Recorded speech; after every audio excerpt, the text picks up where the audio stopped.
झी 24 तास एक पाऊल पुढे। ऐसी जमीनें अनेक जगह पर जो जमीनें थी, अनेक ऐसी चैरिटेबल संस्थाओं को सरकार ने जगह जगह पर दी है।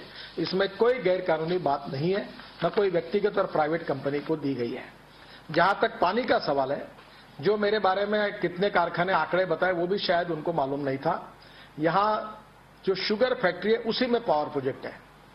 जैसे शुगर केन से जो शुगर निकलती है उससे जो बगास निकलता है उससे पावर होती है।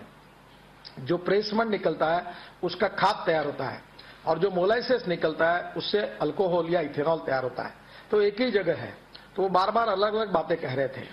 एक तो मुझे कह रहे थे कि मैं सांसद हूं करके, उनको ये भी पता नहीं कि मैं सांसद हूं कि विधायक हूं। दुर्भाग्यवश केवल कांग्रेस पार्टी का जो भ्रष्टाचार के स्कैंडल्स के कारण एक प्रकार से नाम खराब हो रहा है, इसलिए भाजपा को जो एक अच्छी जगह मिल रही है वो उसके लिए ये जो चाहते हैं कि वो जगह उनको मिले, इसलिए भारतीय जनता पार्टी को बदनाम करने की ये साजिश है। और मैं आपको और एक बात बताना चाहूंगा कि ये जो पानी है जिसके बारे में कहा कि पावर प्रोजेक्ट को पानी लिया जा रहा है, ये जो वडगांव धरण है जिससे ये पानी लेते हैं उसमें केवल 0.85%, 1% से भी कम पानी हमको हमारे कारखाने में हम यूज करते हैं।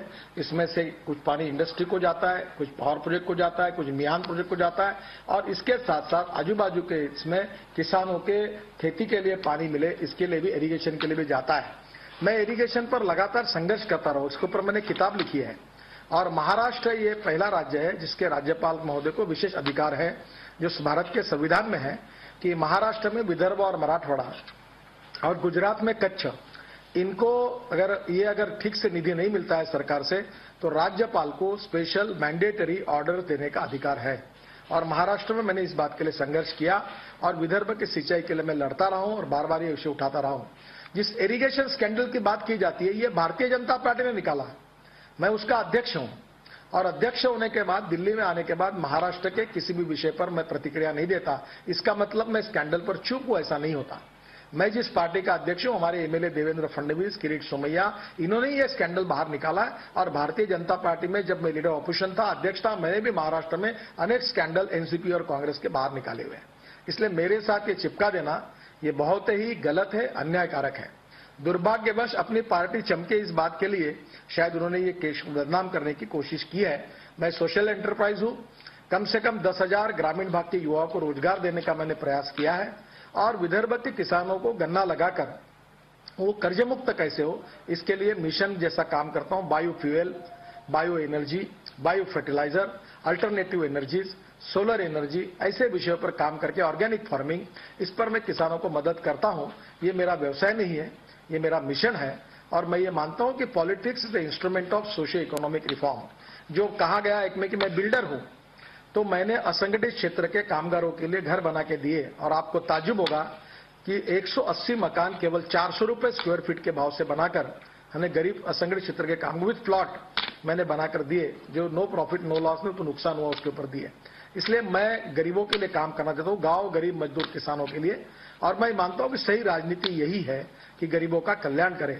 दुर्भाग्यवश जो लोग कभी बात देखने के लिए आए नहीं, जिन्होंने कुछ देखा नहीं, जिनको किसी बात का पता नहीं, उन्होंने केवल अपने राजनीतिक स्वार्थ के लिए मुझे बदनाम करने की जो कोशिश की वो बहुत ही दुर्भाग्यपूर्ण है। और मुझे लगता है कि कोई अगर लोग आते तो जरूर एक बार उसको देखने के लिए आएंगे तो उनको सच्चाई का पता चल जाएगा। उन्होंने कहा है कि जो लैंड आपको मिला है वो एक्सेसिव लैंड था, जो कि फार्मर्स वापस मांग रहे थे, उनकी बजाय आपको दिया गया। देखिए, पहली बात तो कोई फार्मर्स में एक ही फार्मर का नाम है जो उसने किया है। ये पूरा अवार्ड है, इसमें से इरिगेशन के पास एक ही फार्मर ने लैंड मांगी है।